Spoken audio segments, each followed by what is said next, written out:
J'ai toujours soutenu Donald Trump parce que j'ai compris assez rapidement qu'il allait s'engager de manière très forte auprès d'Israël. Et pour moi, c'était un point crucial.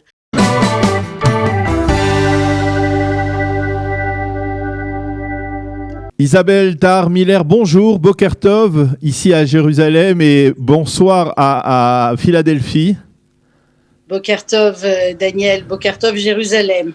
Merci d'être avec nous ce matin. Je viens de le dire, vous êtes une habitante de Philadelphie, vous êtes franco-américaine, vous êtes aux États-Unis depuis 25 ans, juriste, professeur d'hébreu aujourd'hui dans une école orthodoxe de la région de Philadelphie. Alors avec vous, nous allons revenir sur la centralité de cet État de Philadelphie, sur cet État de Pennsylvanie, qui est considéré comme l'un des États cruciaux dans ces élections américaines. Mais avant tout, je voudrais avoir votre appréciation. Revenir un peu sur les 4 années du mandat de Donald Trump et vous demander un peu qu'est-ce que vous pensez, vous qui êtes, on va dire, militante, engagée, on va dire, et soutien du président sortant. Écoutez, du point de vue de la politique intérieure, je n'ai fait que partager les opinions et les objectifs de Donald Trump. Je pense que l'option qui nous est offerte par les démocrates est une option qui va être catastrophique pour les États-Unis. Et je pense que l'engagement qu'a eu Trump a été premièrement évidemment de faire remonter l'économie américaine, ce qui a été une réussite jusqu'à ce que le Covid apparaisse.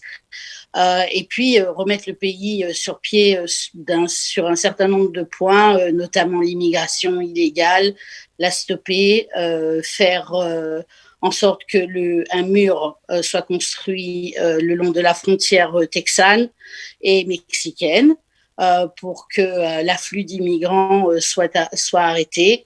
Donc je pense que à tout point de vue, Trump a rempli toutes ses promesses et probablement même au-delà.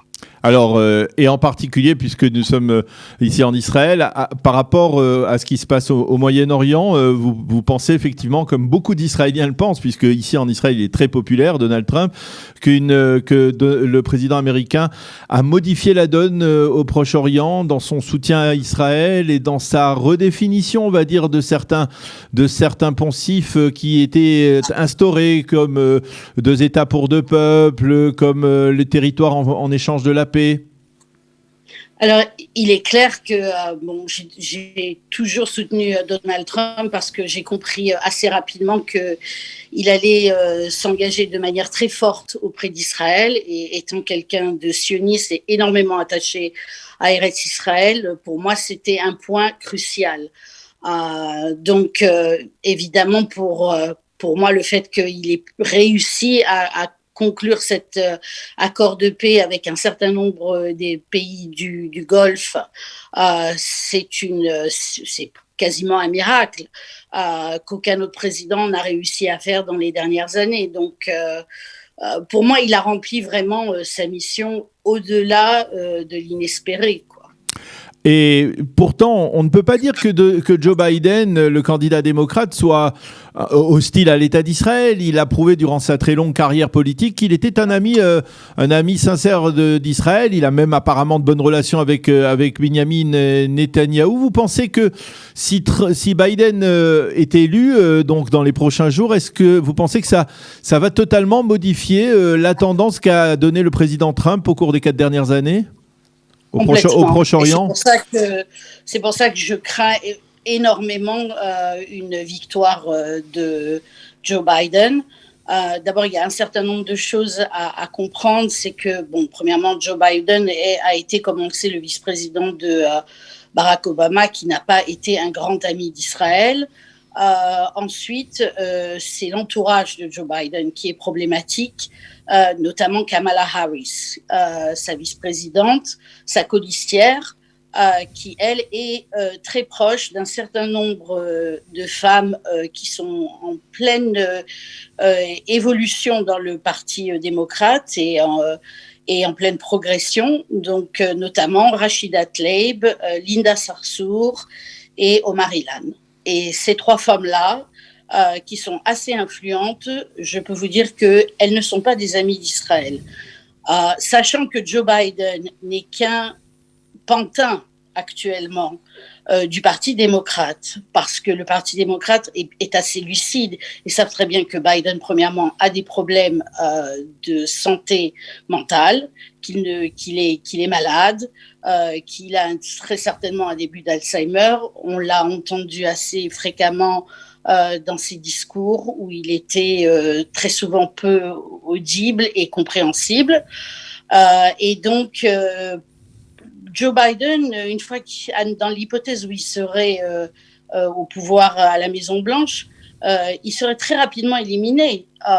Ils vont faire en sorte, c'est la tactique depuis le début, c'est l'appât. Joe Biden est un appât, on met ça, c'est la couverture, c'est devant, vous comprenez. Et puis ensuite, une fois que l'élection le propulse à la Maison-Blanche, on le déclarera incompétent.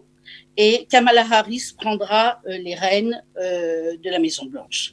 Même si Kamala Harris est apparemment mariée à un juif, elle n'a aussi eu des déclarations relativement favorables à Israël ces dernières années. Écoutez, la dernière chose que j'ai entendu dire, c'est qu'elle avait l'intention de réouvrir je pense que c'est une officine pro-palestinienne qui serait une officine de liaison avec la Maison-Blanche. Donc, je n'ai absolument pas confiance en cette femme, même si elle est mariée avec un juif. Alors, pour revenir à Trump, jusqu'au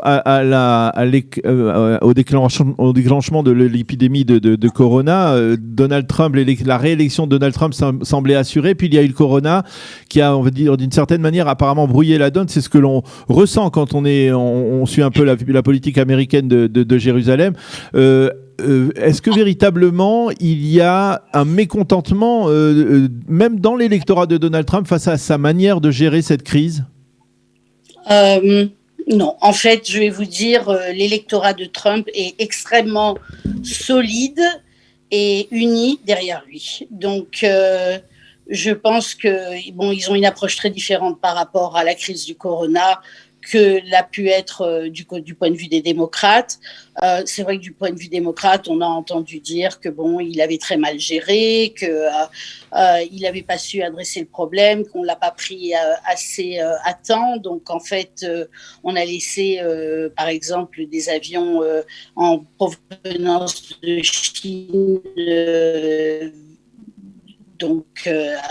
Atterrir aux États-Unis. Donc, mais de toute façon, je pense que la réalité, tous les pays du monde, et l'Europe notamment, on est exemplaire par rapport à ça. C'est quelque chose qui nous est tombé dessus complètement sur la tête par hasard. Et ça a été quelque chose qu'on n'a pas du tout anticipé. Donc, il a été obligé de faire avec.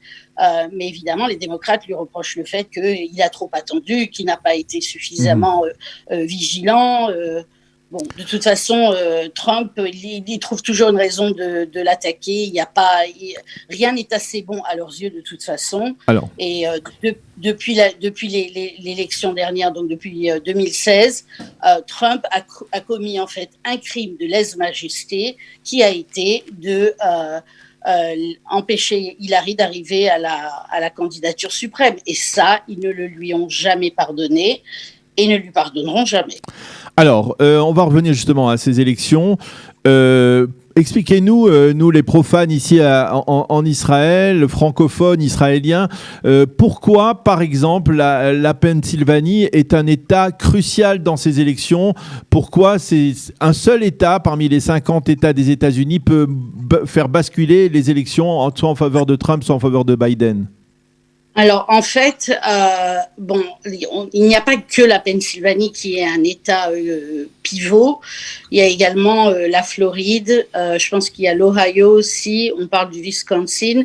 En fait, vous savez que les collèges électoraux sont déterminés en fonction du nombre d'habitants. Donc, plus l'État est en fait populé, plus vous avez un nombre important de collèges électoraux. Donc, la Pennsylvanie est un État qui a, je ne sais plus combien de collèges électoraux, mais c'est quand même un chiffre assez important.